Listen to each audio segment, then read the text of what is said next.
the Rural Bridge Initiative. We're extremely excited to have the presentation and the guest we have today, Heidi Binko, who is the director of the Just Transition Fund. You're going to hear a little bit about JTF shortly. Before I introduce Heidi, though, I would like Ruby co-founder and board member Erica Edelson to just briefly tell us about next month's briefing and a very important announcement about a time change for our monthly briefings going forward. Erica? Okay, great. Hey, everyone. I've been away for a little while. It's great to be back. For all you regulars, I know this will be shocking news. We are changing the time of our monthly briefings to 4 p.m. Eastern time. And that will be the time going forward unless that doesn't work out. But so get 3:30 out of your minds. It's going to be 4 o'clock starting next month. And next month, September, our guest speaker is going to be George Gale. I'm sure some of you know him. He was the executive director of People's Action for many years. They do lots of great organizing all over the place and in many, many rural places. And he's now got his own new thing going called the Fundamentals of Organizing, where he's doing trainings for people to do grassroots organizing in rural areas, real nuts and bolts stuff, the logistics, the communication, all of it. He's an absolute guru, kind of a legend in his own time. And he's going to tell us about this new initiative. So it'll be a really practical and useful briefing, and hope you can join us. Great. Thanks, Erica. So that's 4 o'clock, first Wednesday of September. So we'll be really excited to have everybody there. Today's guest, Heidi Binko, is a dear friend and colleague in the field of community economic development, with a particular focus on community economic development in places that have been hard to reach or that have been neglected and extracted from, like most of the coal communities or formerly coal-dependent communities around the country. I've known Heidi for going on, I'd say, a decade and a half, 2 decades. She was a collaborator and supporter of work I was doing in Central Appalachia a long time ago, and we have continued to work together on and off, but I would say very productively on a number of efforts to create and build a support for this idea of a just transition for workers and communities, many, if not most of which, are in rural parts of the country. Heidi's a leader herself in this. Her organization is at the center of it, really, quite truly. It's the cog in the wheel of many important parts. And so I'm thrilled to have Heidi with us today. She's going to do a short presentation, and as always, we'll follow that with a good 30 minutes or so of questions and discussion. Welcome, Heidi. Great, Anthony, thank you. And thank you so much for that warm welcome. I actually was thinking about it, and I think we're at 20 years working together now. So it's just been really, really awesome and wonderful. And I'm so appreciative of the chance to talk with you all this afternoon. So as Anthony said, I am and you know what? Of course, I'm having trouble now advancing. Hang on a second, folks. There we go. I am the executive director and co-founder of the Just Transition Fund. Before I tell you a little bit about what the Just Transition Fund is, I want to tell you a little bit about me. I have been working with coal communities domestically around our country and also internationally in Australia for the last 20 years. And with many of those communities, as I was working with them over the years, the question kept coming up, Heidi, you know, our economy runs on coal. What are we going to do when it goes away, right? What are we going to do when coal goes away? What's next for us? And that question had always been on my mind. It had also been on my mind because this issue is very personal to me. I'm from a small town in rural Western New York where my aunt was an IBEW worker. She worked in the coal plant for 40 years. And on one side of my family, we have miners from Logan County, West Virginia.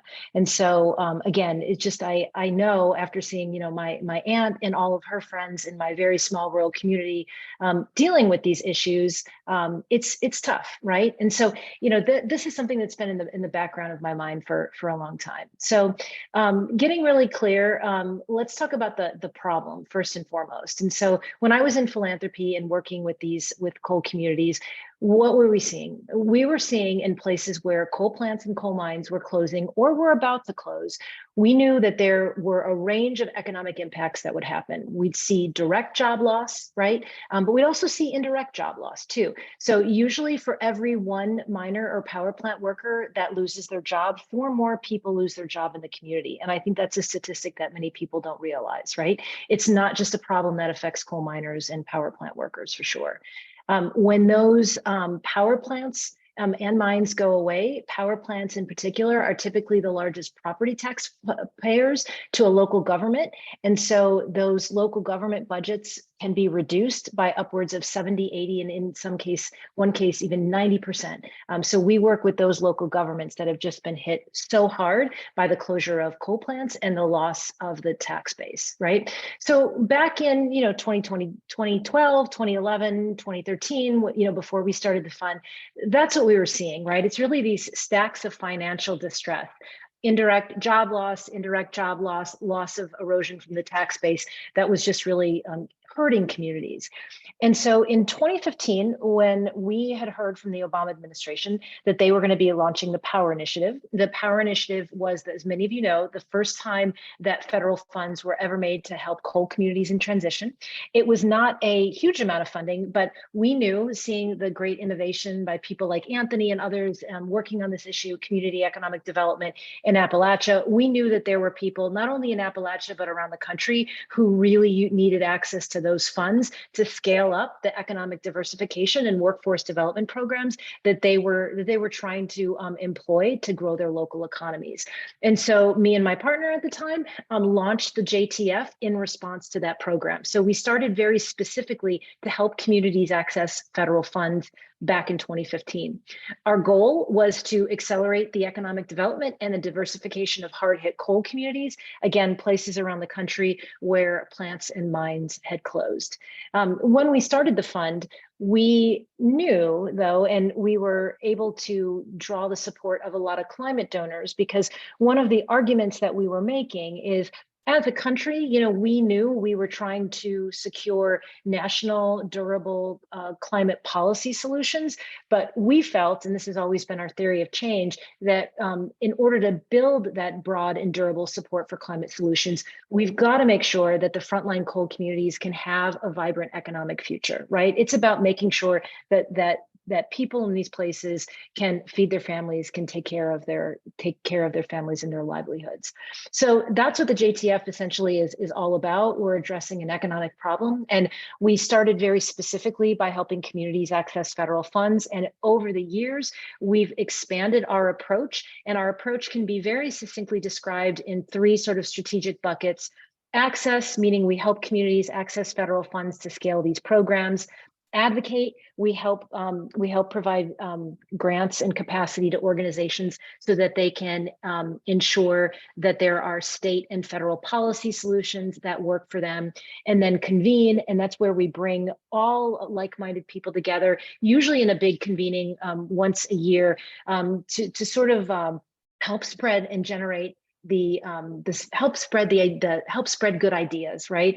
We found that the best gift, and we've heard this from communities that folks like to have, is ideas that have worked in other places. And so that's a really critical element of our approach. We're not focusing on sort of one-offs in these places, but we're focusing on finding the models that are generalizable and replicable that really can be used anywhere, because we know the 2 things: the urgency of the climate crisis, and second thing, the necessity of moving fast when it comes to economic solutions. The longer you wait after things are closed, the harder it is to speed the recovery of that local economy.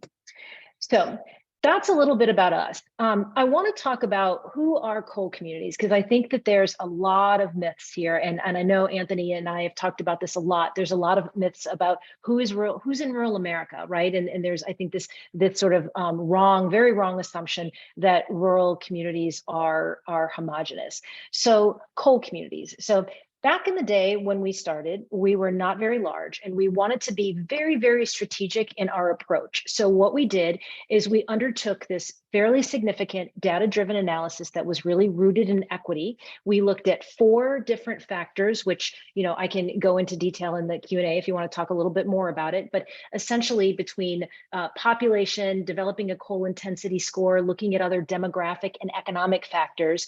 We looked at the 372 counties that are affected by coal closures in our country, which is 10% conservatively of our counties.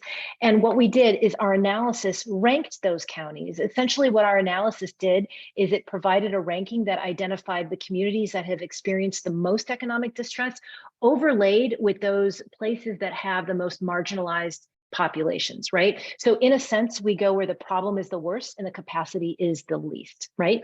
And if you look at the problem that way, what you find, right, and this is, you know, a direct follow-up to what Anthony was saying in the introduction, if you look at the problems that way, coal communities are rural. The hardest hit transitioning coal communities are in rural America, right? And it makes a lot of sense because in these places, you often have a mine, a plant or something. It's the largest game in town. And when it closes, it has an outsized impact on those places, right? But just maybe to say a few other words, and this map will show those 372 counties. And by the way, I say that it's 10% conservatively because we know that people usually drive to where they have to work. So this map, everything that's highlighted in red, it shows a county where that has lost coal plant or coal mine infrastructure. It does not take into account contiguous counties that are affected, again, where people drive. So the problem is actually bigger than that, but for all intents and purposes, we're going to go with the 10% figure. So who are coal communities in our country? A couple of things for you to remember. Number one, they are predominantly rural, right? Number two, those rural communities are not homogenous. I think we all have this idea of the sort of the typical white West Virginian miner. That is true, obviously, in some places, but we also have to think about the Colorado Plateau and the Navajo and the Hopi communities, right? The communities that sacrificed a lot to electrify places like LA and Phoenix, right? So there is not only is our coal communities not just limited to Appalachia, but as we know, there is there's a lot of diversity in rural America as well in terms of racial diversity. Not as much as we see in urban areas, but it's not that homogenous. They're not homogenous by any means. So if you think about this and compare it to the Biden administration's priorities, right? You'll hear the Biden administration talk about energy communities, they'll talk about rural communities, they'll talk about tribal communities, and they'll talk about environmental justice communities. If you look at it, I wish I've got to get like a Venn diagram of circles sort of completed here, but coal communities are all of those things. They are rural, they are tribal, they are all environmental justice, right? Now, not all environmental justice communities are coal communities, but there are quite a few environmental justice communities in our big circle, right? So just a few words about who we are. If you remember what I just said a few minutes ago, when we started out working with the Obama administration around power, and through 2015, 2016, and 2017, power funding was available through the Obama administration. It was a great start. It also was an initiative that offered funding to coal communities, but it had some flaws, right? And so as we were sort of doing our work and as we sort of expanded to work on that more strategies around advocating and convening, we sort of had a lull in the Trump administration, obviously, right? Some of the funding was still there for coal communities, but it had been reduced. At that time, a couple things were happening. Number one, I was looking at, and we were looking at the success of power and how it was a really, really good start, but it maybe wasn't exactly what we needed. Good start, had some problems. Number two, I was also really, us at the JTF, we were also really motivated by looking at Appalachian communities, Navajo and Hopi tribal communities, folks in the Illinois Basin, folks out west, that were all grappling with the same issues.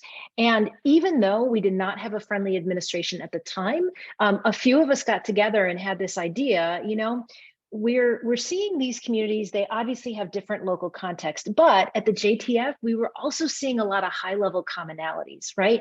And wouldn't it be great if we could build political power, pull all those people together across regions and use this moment in time where we do have a bit of a breather to really look at power and build from it, right? And say, what do we need as a, as a country, as coal communities writ large, what do we need from the federal government for a robust response to the coal community, to the problem of coal transitioning communities, right?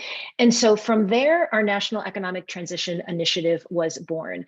As you can see at the bottom of the screen, our planning team members, Anthony was one of our, we had about around 20 planning team members, folks from Native Renewables, Center for Coalfield Justice, Blue Green Alliance, Mountain Association, the Union of Concerned Citizens, Coalfield Development, Appalachian Voices, the AFL-CIO, Kentuckians for the Commonwealth, and we had a number of labor groups too, all got together to be the fundamental sort of driver of this initiative. And what we did is this planning team of 18 got together and over a almost 2-year period engaged dozens of stakeholders representing 300 people from tribes, labor, workforce development experts, local government folks from all across the country to come together and do exactly that, articulate what they needed from the federal government for an ambitious coal transition program. So we spent that 1.5 years meeting people where they're at in all different regions, soliciting feedback, going through review after review after review, and really trying to get, excuse me, I said 300 individuals, I meant 300 organizations, really trying to develop a participatory drafting and review process to have it ready for the next friendly administration. So what resulted was the National Economic Transition Platform, which we public released with 85 signatures in June of 2020. And there, in the development of the report, we realize there's a lot that these communities need. And, as you who are working on these issues know, it gets really dicey, right? When you're working on community economic development, housing, of course, is really critical. Education is really critical. Rural healthcare is really important. So how do you go about coming up with a plan that takes into account those differences and those sort of knotty issues, while also really staying true to the fundamentals of what these places need? And the way that we sort of solve that dilemma is to focus on the NET platform as a framework, right? So the framework included 7 different pillars, and we made 7 very detailed asks within those pillars. And as you can see, the first thing that we talked about was the need for local leadership and the importance of capacity building in these areas, right? The second piece was around needs around restorative economic development, right? So these were requests to invest in the type of community economic development, entrepreneurship, small business growth across a range of sectors that would really foster resilient communities. We had a pillar that focused on workforce, right? Because we know, at the JTF that you can't do community economic development without training workers. So our workforce pillar focused both on workforce development and worker rights issues, right? Really trying to outline the viable pathways to create those high road jobs. Fourth was a specific focus on reclamation. And this was really important because we see this at the JTF. A lot of the community economic diversification work that we're supporting through our groups takes a long time. These are not issues that take 2 years, right? Reclamation, we almost see as like a bridge to those longer term economic development solutions. There's a really interesting, sometimes a very, very close, if not immediate, skill set match between former coal miners or former power plant workers to do remediation and reclamation jobs. So whereas sometimes you need more training that can take longer, with reclamation opportunities, you can really turn it on pretty quickly, right? The fifth pillar focused on infrastructure, and we had a big focus around broadband and physical infrastructure, including water infrastructure. Broadband, we were seeing, we've done an analysis of the communities that we work with, and 1/3 of the coal communities that we're working with today within our network do not have access to broadband. And as we know this from all of the recent press on this, and I think the pandemic really made this evident. But without broadband access, you cannot do economic development, right? Companies don't go where there's no access. People can't participate in workforce development programs. They can't have remote jobs, right? And for all our friends who are working on climate change, we always like to remind people we cannot even think about implementing clean energy 2.0 solutions if most of the country doesn't have dependable and reliable internet, right? So infrastructure was really, really a huge piece of the platform. And then finally, bankruptcy was another pillar, and then coordination and access. And I just want to say a little bit about coordination and access, because what we had all seen from our days working on power is that it's so important to have resources available to coal communities, and it is exceedingly difficult for rural, under-resourced communities to navigate the complete sort of morass of federal programs and try to figure out where to go. If you are a rural economic development practitioner right now, you have to navigate over 400 programs spread across more than 10 different agencies. They all have different guidelines, different eligibility requirements, and so on. So we really felt like the government needed to do something to respond to these challenges, right? So that was the, that was the process. And here was the impact. After we released the platform in June of 2020, we got immediate and excellent good press, right? We had the Environmental Justice Caucus in the Senate passed a resolution supporting it. The Unity Task Force completely picked it up and copied the platform verbatim. And the Biden administration picked up the pieces of the platform. So much so that when Biden came into office in January and passed at the end of that month his executive order actually created the Interagency Working Group on Coal and Power Plant Community and Economic Revitalization, which is that sort of coordinating interagency body that we at the NET, within the NET network, had directly called for, right? So we were in this, what turned out to be a fantastic position, armed with the local leaders, the local insights, these examples of what worked, the sort of the policy answers ready for the federal government to take action on the energy and economic transition, right? Just a couple other things to note. WEJAC, the White House Environmental Justice Advisory Council, drew heavily on the NET platform when it made its recommendations to the White House to create the Justice 40 initiative. And starting with the passage of ARPA, the American Rescue Plan, we started to see between ARPA, bipartisan infrastructure law, CHIPS and science, and then eventually the Inflation Reduction Act, elements of the platform that we had called for get passed into law. So just very quickly, ARPA enabled the US EDA. It authorized the US EDA to award more than $500 million for a coal communities commitment and millions more through the Build Back Better Challenge. Bipartisan infrastructure law invested $65 billion in broadband expansion, $11 billion to clean up abandoned mines, both two priorities that were highlighted. Again, this is not exhaustive. These are just a couple of the examples. The CHIPS and Science Act authorized $1 billion for the Recompete program, which is something that we are really, really excited about. The Recompete deadline is coming up here shortly. And similar to the Appalachian Regional Commission's Power Program, it's comprehensive economic development, which is fabulous for all these rural communities. It's not focused on a particular sector, right? Which is unlike the Inflation Reduction Act, which is absolutely fantastic, but it's really focused on expanding for a particular purpose, right? The clean energy sector, right? And of course, the IRA provides, hundreds of billions of dollars just within the IRA for energy communities.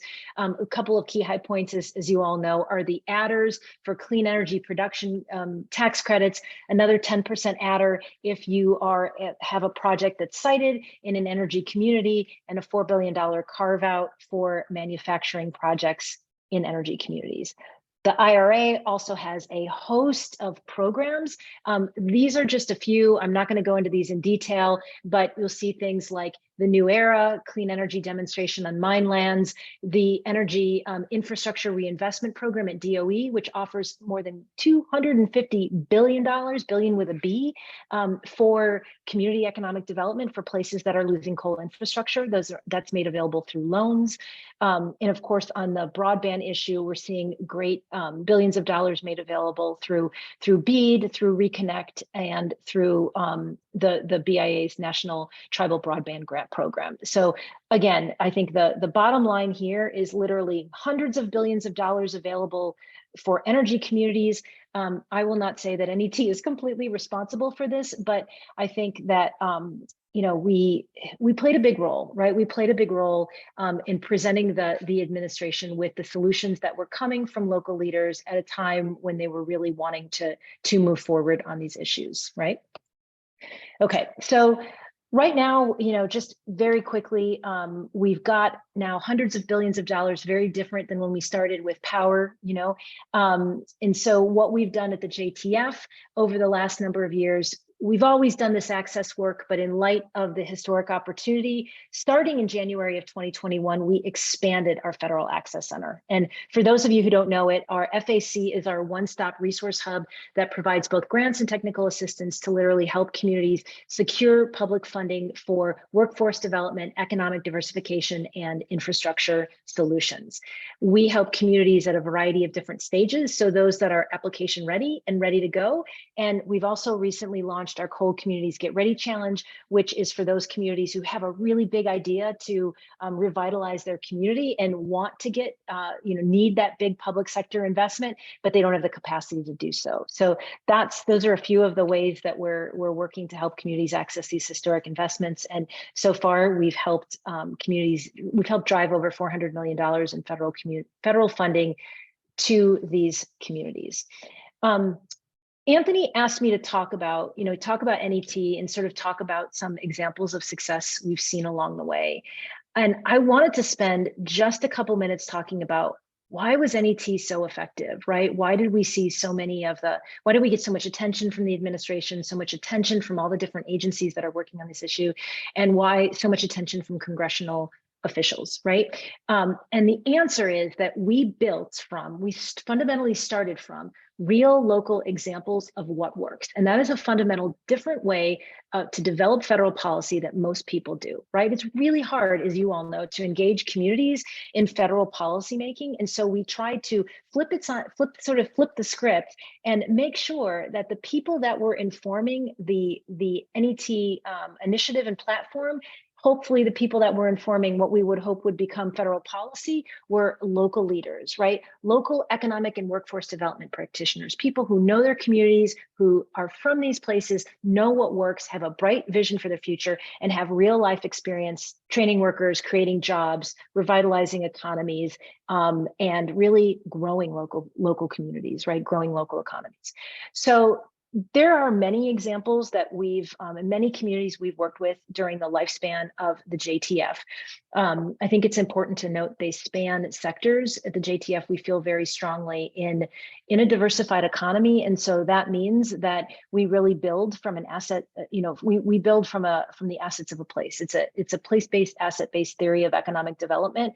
It is not sector specific. We don't limit our work in any one areas. All of these groups, which were leaders within the NET coalition, did the same, and they've had tremendous success in their local communities. The first great example of what works and what was included in the platform is Generation West Virginia.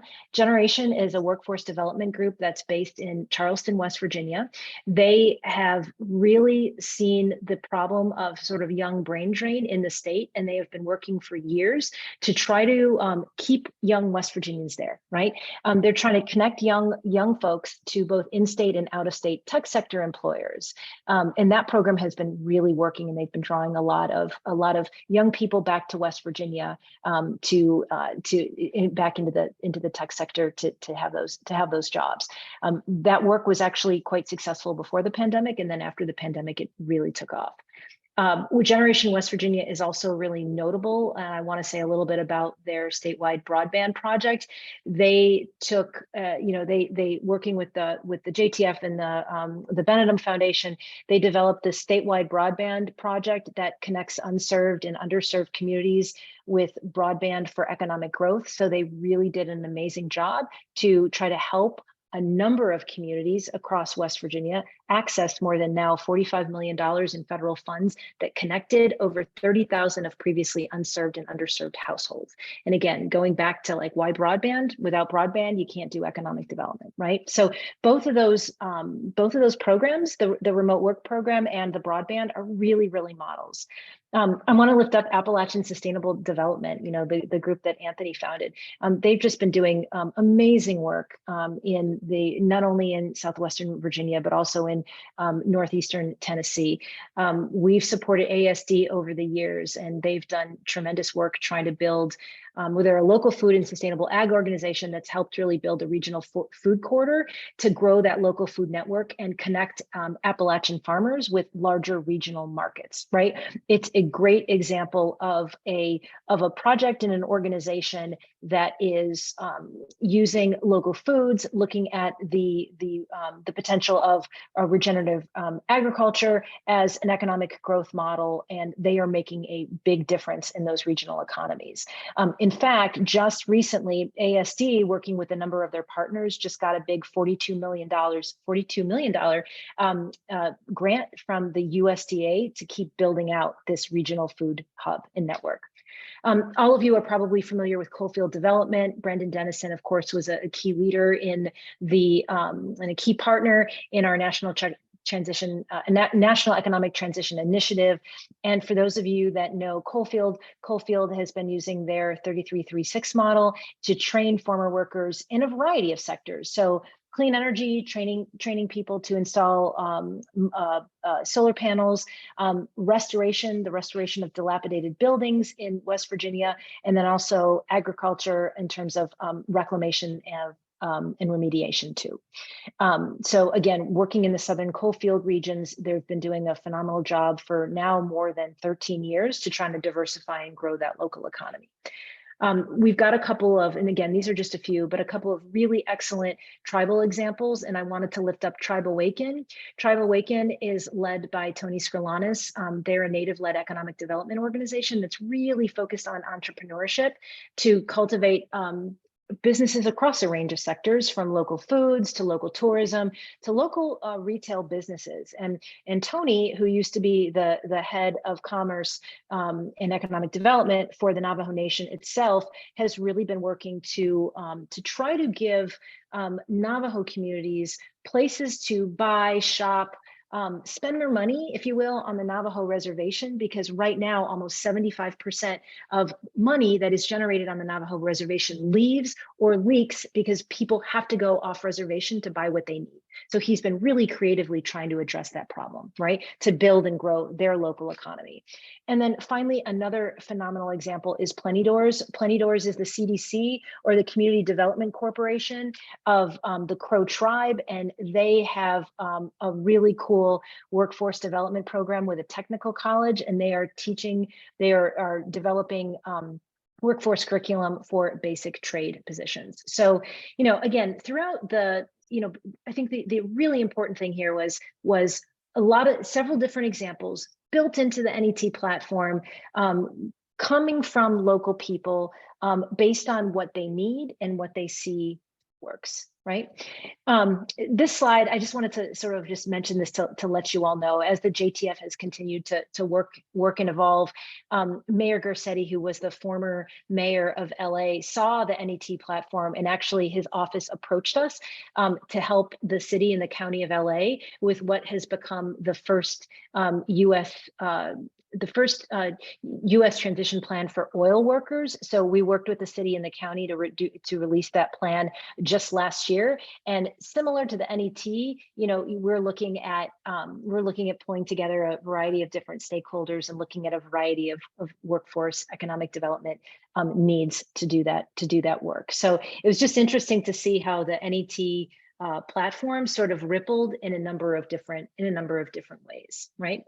I think finally, just to conclude, I've babbled on long enough, and I'm excited about the Q&A, but I wanted to think a little bit in response to some of Anthony's questions about what did we learn? How do we continue to build political support? What did we, what did we find out during this process? And again, this is not exhaustive, but just a couple of things I wanted to just to put out there to sort of seed the Q&A section. The first thing is, and again, this will not be a surprise to you, but the importance of communities informing federal policy solutions. And I think we give lip service to that as a country, but it is not often the case. It's really hard. I mean, we know how under-resourced these communities are. It's hard enough for them to do what they need to do in their communities, let alone participate in something like the NET initiative where they can really inform federal policy, right?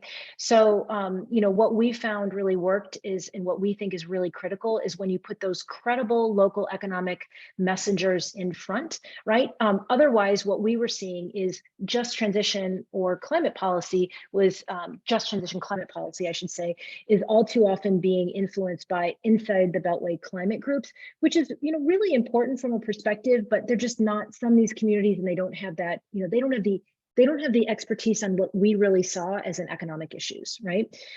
So again, first and foremost, put those community leaders first. The second thing that we learned, and again, those of you who I think are students of political science will not be surprised at this, but to build a durable policy solutions, you build the biggest and most diverse tent you can, right? And we did that with NET, right? We pulled together groups across regions and across sectors, and we engaged a lot of different stakeholders. Now, it wasn't easy, right, between labor and in climate justice and economic development groups, but we really found that the prospect of really focusing on the commonality really helped, right? And really helped people think above and beyond their own regions and above and beyond their particular groups to really think about advancing the issue on a national level.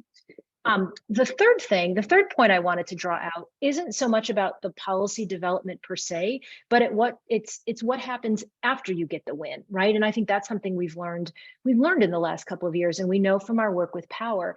So, NET did its brilliant job. We saw all these great policy recommendations come out. We saw hundreds of $billions flowing to coal communities that we've never seen before. Fabulous, but now what?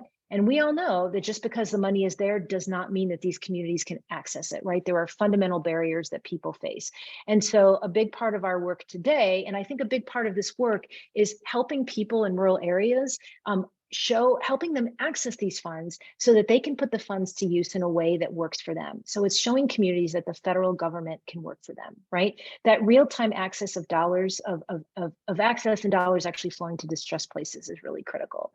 And then finally, and this is a bit of an aside, but I just thought, again, not knowing, I know everyone is thinking about economic development writ large, but as we think about energy communities, we were really starting with focusing on coal communities. And, I think a lot about coal, oil, and natural gas and where we need to go. And I just want to take this moment to emphasize, the importance of getting the coal transition right?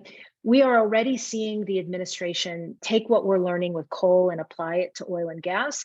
And that's, that is a theory that, and that's a strategy that we've seen that works, right? I mean, we've done that with tobacco, with timber, with steel, right? We've learned lessons from all those economic adjustment problems. And similarly, we've always felt at the JTF what we learned from coal can't be 100% applied, but a lot of it can be applied to oil and gas, right? And we're seeing the administration sort of look at it at the same way. So, just thinking about the importance of coal, why coal, when we really need to be thinking more broadly as an economy, 100%. And since these communities are affected first, we got to get this right before we, because it's going to have these long-term implications. So I think I'll stop there. Thank you all for listening to me talk about the JTF and the NET, and look forward to your questions and your comments. Heidi, thank you so much. That was chock full and super well organized, and I'm sure we'll have discussion. If you could stop sharing your screen, there we go. Great, and then we can open it up. Folks, as you know, those of you who are regulars, you can engage in one of three ways. You can put something in the chat, that's a question or comment. You can physically raise your hand, or you can use the hand raising little icon if you want. You can also just, right now, come off of Zoom. come off of mute. I'm sorry. So we've got, it looks like Bruce, you have. Yes.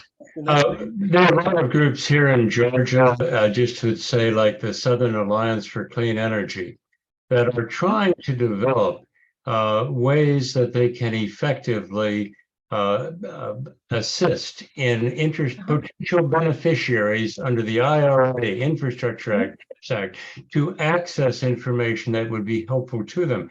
Listening to you, you've learned an immense number of valuable lessons.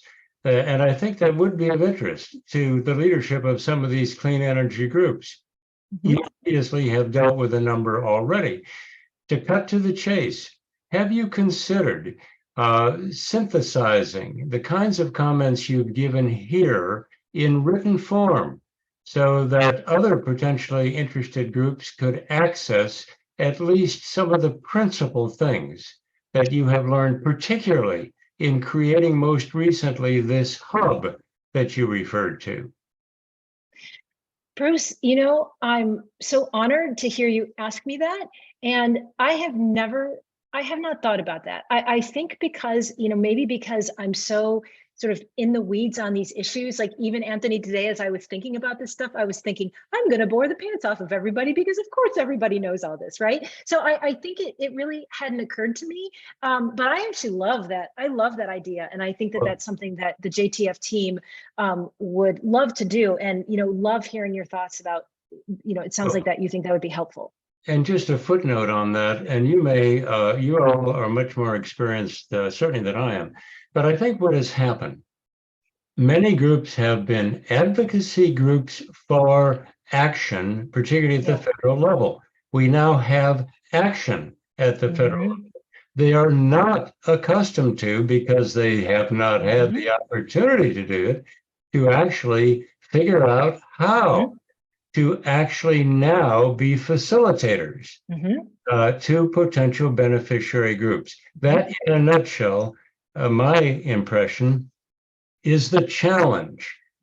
Literally dozens or hundreds of these groups, including here in Georgia, are now facing. I know that's a bit redundant, but I think that's historically how we've gotten to where we are. Yeah, no, Bruce, thank you for your comments. And I think you're 100% right, and I think that the issue, and I didn't mention this during the presentation, but from what I'm seeing, it is really challenging because this hundreds of billions of dollars are coming out through a lot of different programs, and the administration is moving really, really, really fast.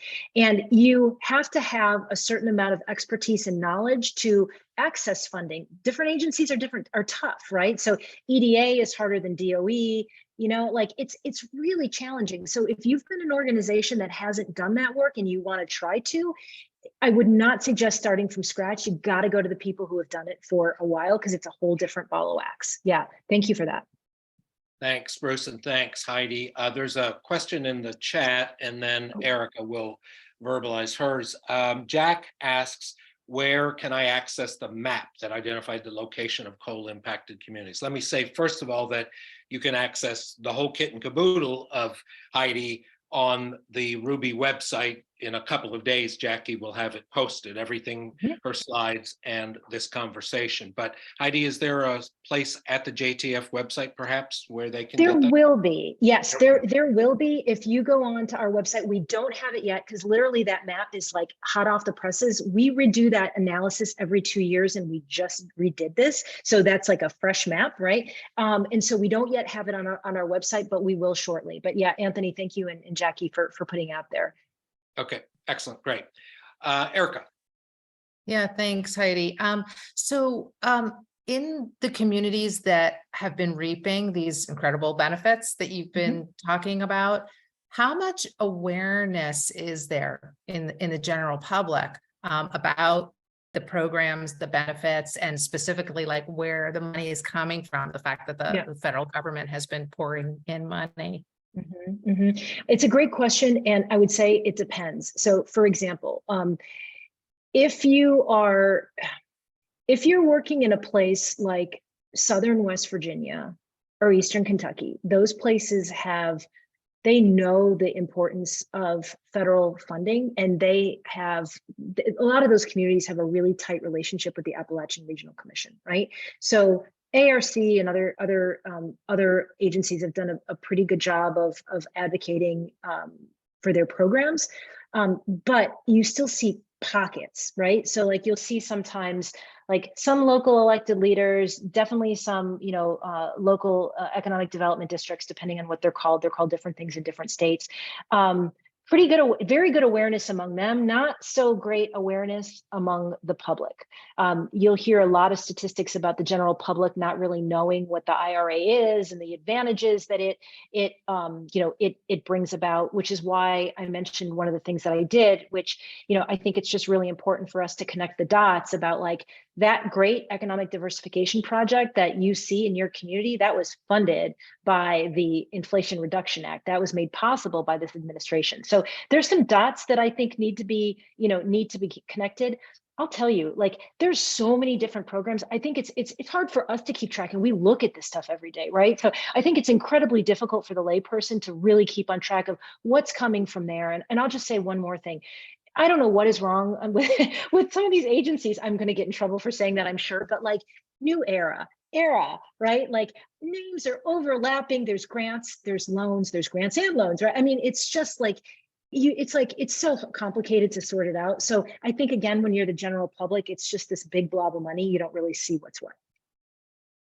I'm going to go to Peg. Before Peg comments, I'll just mention also that one of Ruby's kind of side projects, in the sense of it's not a huge amount of our time, but something we're really dedicated to, is working with others who are in the kind of rural development area to create a new narrative about rural. And a lot of that effort is focused on city folks who have completely misinformed understanding of rural, but part of it would also be so that rural folks will also see that the federal government is not always the enemy, that there are good things happening, sometimes supported by people outside the community. Peg? Oh, thank you. Heidi, your words are very welcome. I am on the edge of the coal fields in southwestern Virginia. And I'm very active in a program called New Economy Network, which is supported or staffed by Appalachian Voices. And I'm on the board of App Voices. So, and this is what we've been hearing from App Voices leadership is there's a lot of money coming into our region. And so I'm also very active in my local Democrat committee. And I think that's the job of the Democrats, is to be the bearer of good news, to be the town crier about money in my county, or job opportunities because of the Biden administration. And so we've got a Facebook page and we're making those kind of notes. But I just like the previous person asking, where can we get information more specific? And so I noticed we should check with our economic development districts. Lenawisco, I guess, would they? Yes. Yeah. And you know what, Peg, you can actually contact us. In fact, Anthony, maybe you and Jackie could circulate my email. I'd encourage anyone that wants to talk, please just reach out. We'd love to hear from you.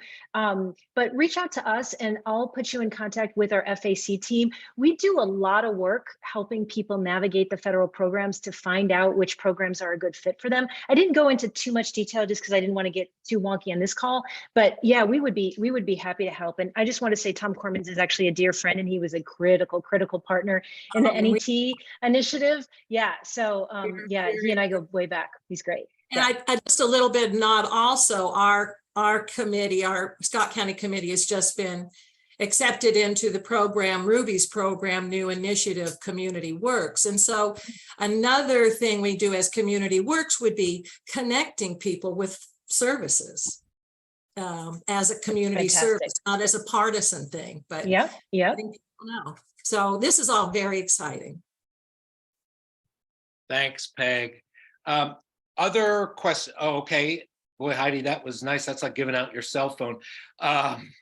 Jackie has posted your email in I see it. That's okay. Good. In the chat box, so folks can get directly in touch. Other questions or comments for Heidi, either in the chat or somebody want to raise their hand?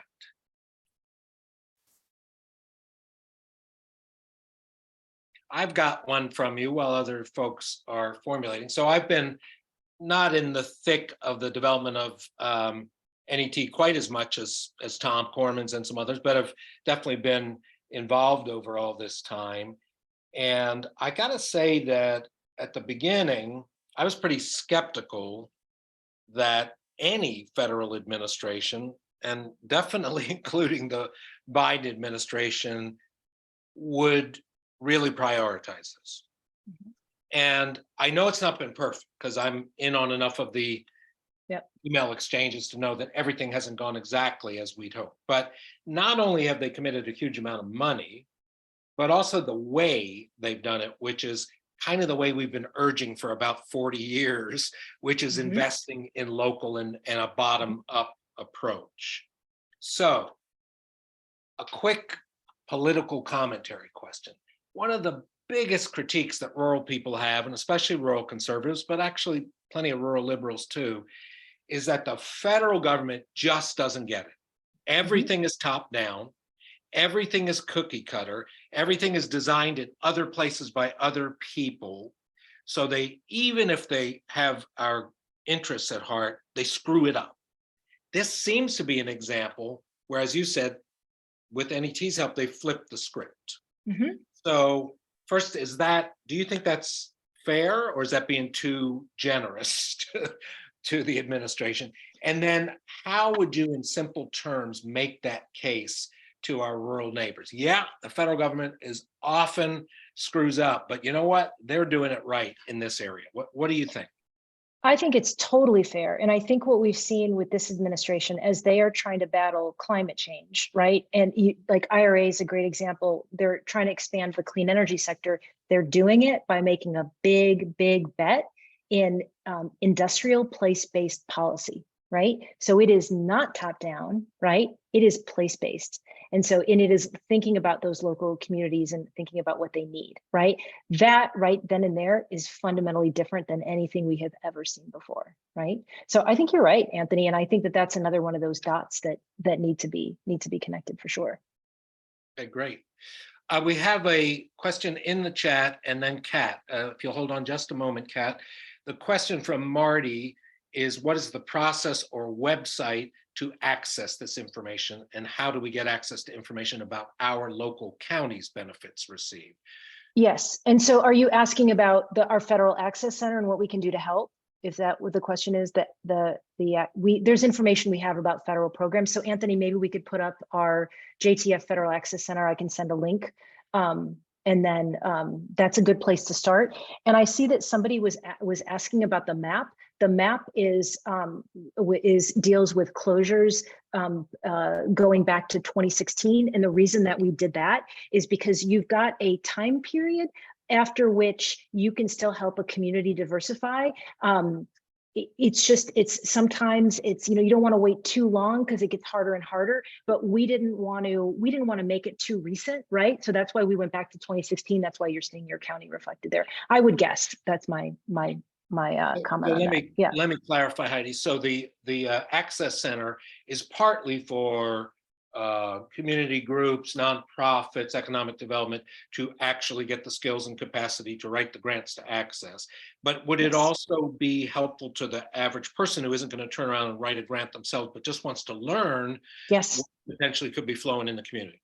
Yes, exactly. So there's two things. So you can go to our website and I can circulate that link. Our Federal Access Center will help with grants and technical assistance. So grants to help you actually access these federal programs. It'll help you give money. We'll give you a grant to hire a grant writer as matching funds. Will help you navigate the federal programs to even figure out where to go, right? We also have on our website our blueprint for coal communities in transition. And in that blueprint, we keep an updated list. It's updated, I think, once every couple of weeks of all the federal programs that are relevant to coal communities. And it's a curated list. So that would be you can get two things on our website. Excellent.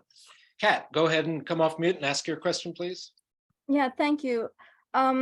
I'm a political activist. I'm a Democratic organizer in my rural community in Arizona, and the general feeling around here is, well, it's primarily extremism, that things have never been so horrible with our government and that sort of thing. And my thought is, when I work with people individually and in my community, I have about 600 constituents, that what they want are concise bullet points. They want a list of what exactly is happening. You say things are better economically, whatever. Have you thought about putting out anything like that, any kind of material that's educational that can be, handed out to the public, so that people are really aware of what's going on with these this federal assistance and how wonderful it is? Because quite frankly, not to be a naysayer, but it's like, if we don't hold on to a democratic government, we're gonna lose all of this. And so I think it's really important that we can do some kind of mass educational programs that are extremely simplified, that can be put out to rural America. I think that that's a great idea. We've thought about versions of that, but I really, really like that. I mentioned our blueprint, and we're in the process of revising some of that. So we'll have a conversation about that internally. I think that'd be super helpful. So thank you for that. You bet. Thank you. And I think lots of people on the call, Kat, are looking for things like that, especially, just in general, we all want quick summaries and bullet points, but in an area like this, which is kind of complicated and somewhat new in a lot of respects, it's particularly important. One thought, Jeremy Richardson, who's with Rocky Mountain Institute and was a very big part of developing the NET platform as well. Jeremy commented that we might want to think about the Inflation Reduction Act as industrial policy, and that the core of the narrative is about job creation and onshoring or reshoring, and that now energy communities, instead of being left out, have a competitive advantage. But even things like that, just taking this federal legislation and forget about inflation reduction, just say this is industrial policy and it's working. Here are boom, boom, boom, some examples.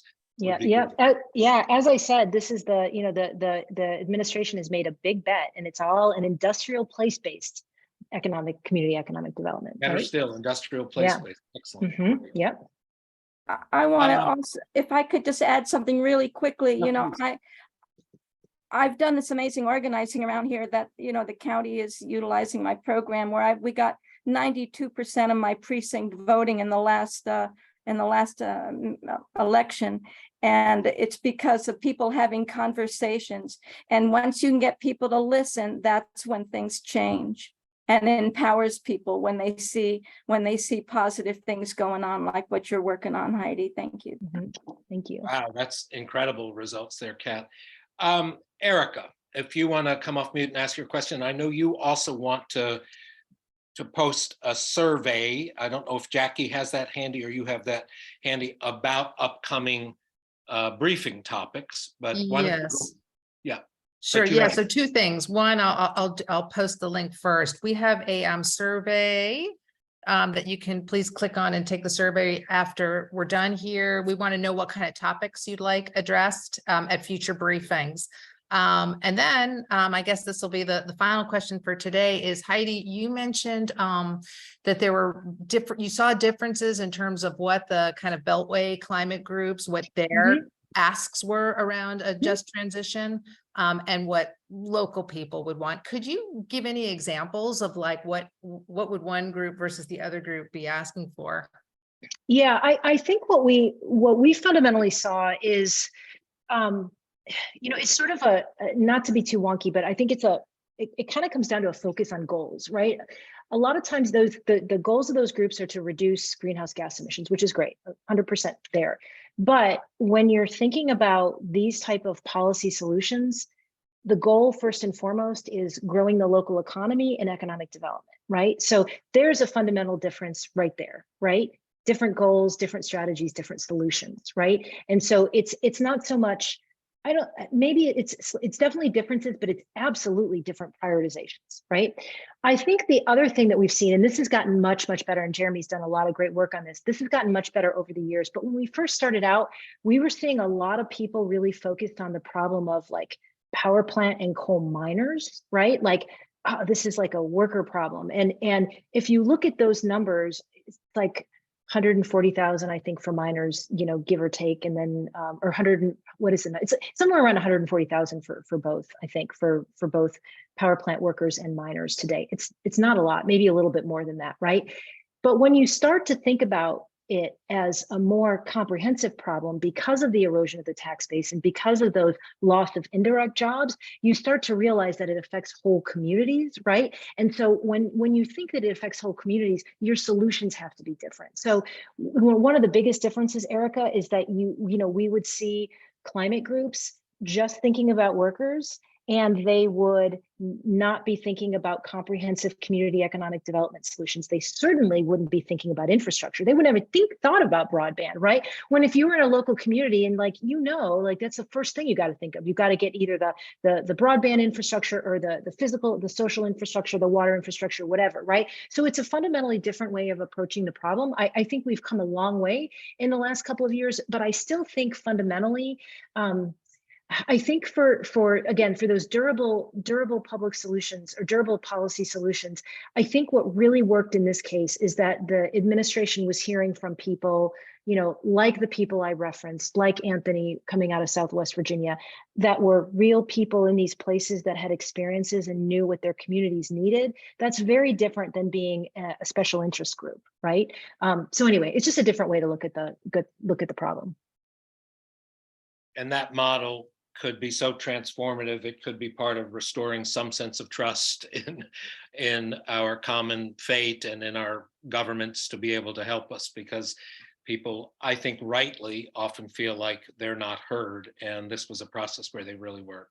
So terrific. Again, before you get off, I'm going to leave the room open for just an extra minute for folks to click on the survey. We would love your input. We've had, I think, the most amazing briefing series, I'll say in human history, but at least in recent times. And so great to have Heidi Binko as part of that. Heidi, you've gotten great comments in the chat. It's been a terrific discussion. And this is really good news about something that's worked in a transformative way, not a Band-Aid way. And boy, oh boy, do we all need that news. So hope everybody will share this. Again, Jackie will post the recording on our website within a couple of days. And simultaneously, if you want to reach out directly to Heidi, she can also hook you up with some resources. So thanks again to everybody. Remember, 4 p.m. on going from September forward. 3:30 is kaput. It's 4 o'clock from this point forward. Thank you all so very much. Thank you, Anthony.